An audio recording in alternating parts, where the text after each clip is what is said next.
Lecture 18, The Fifth Formula of Leadership, I Will Teach You, Part 1. This is the 18th lecture of the leadership course, which is the final lecture on the topic of leaders as teachers.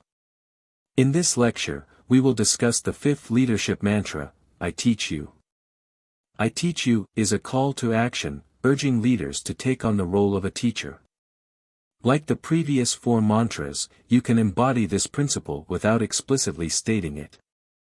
However, unlike the previous four mantras, I teach you has many variations. While I come, I don't know, what do you think, and let me tell you a story, have limited variations, I teach you can be expressed in many different ways. In this lecture, I will focus on 5 important variations of I teach you, each corresponding to one of the 5 levels of leaders as teachers. 1. Case study, from best to worst. Before discussing the 5 variations of I teach you, let me first tell you a story about from best to worst. This story is closely related to our topic today. As you listen to the story, think about why the protagonist went from best to worst. The protagonist of this story is Sun Jinyao, who was once the general manager of HP in China. Sun Jinyao started as a sales representative in HP's Taiwan branch and had excellent sales performance. One year, he became one of the best sales representatives in the world and received the highest score in the annual performance evaluation, earning him the President's Award at the HP headquarters in the United States. After receiving the award, Sun Jinyao returned to Taiwan and was immediately promoted to manager. 1 year later, during the annual performance evaluation, Sun Jinyao received the lowest rating, equivalent to a failing grade. Looking back on his feelings at the time, Sun Jinyao said, in just 1 year, going from best to worst, you can imagine how shocked and confused I was. I want you to pay attention to the 2 words he used, shocked, and confused. Shocked means surprised, and confused means not understanding. Sun Jinyao used these 2 words to describe his feelings. These 2 words are important, and I will explain later why they are important. Why did he receive the lowest rating?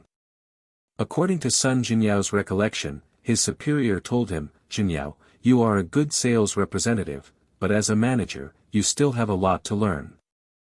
Especially in teaching and guiding your employees, I have not seen convincing performance from you. That's the end of the story. Sun Jinyao told this story later to emphasize that managers should be teachers and guide their subordinates. Why did he go from best to worst? His conclusion was that he neglected his responsibility to teach his subordinates. It is true that Sun Jinyao neglected his responsibility to teach his subordinates.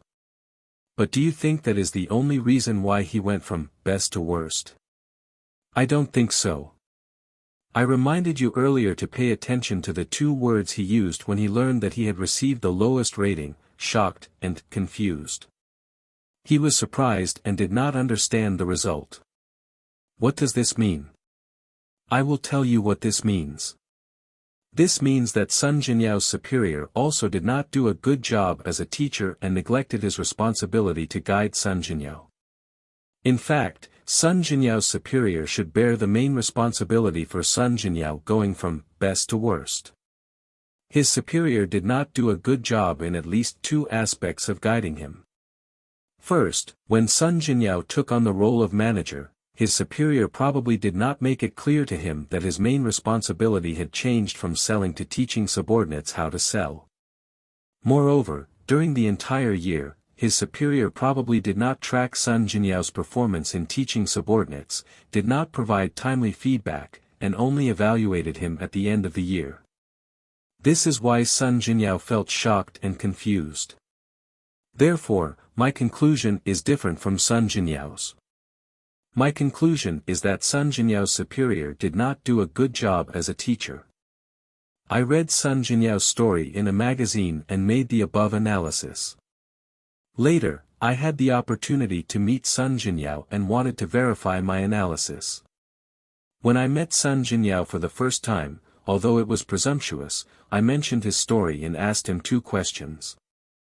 The first question was, did anyone tell you to teach your subordinates when you first took on the role? Sun Jinyao answered yes. He said he had attended relevant training, but he forgot about it after the training. I asked a second question, did your superior come to ask you about teaching your subordinates during the year? He said no, but he said he was in Kaohsiung City, and his superior was in Taipei City, far away, so it was inconvenient to ask. I think this is not a reason. Even if his superior was in northeast China, it was only a phone call away. My conclusion remains unchanged. The main problem was not that Sun Jinyao did not do a good job as a teacher, but that his superior did not do a good job as a teacher.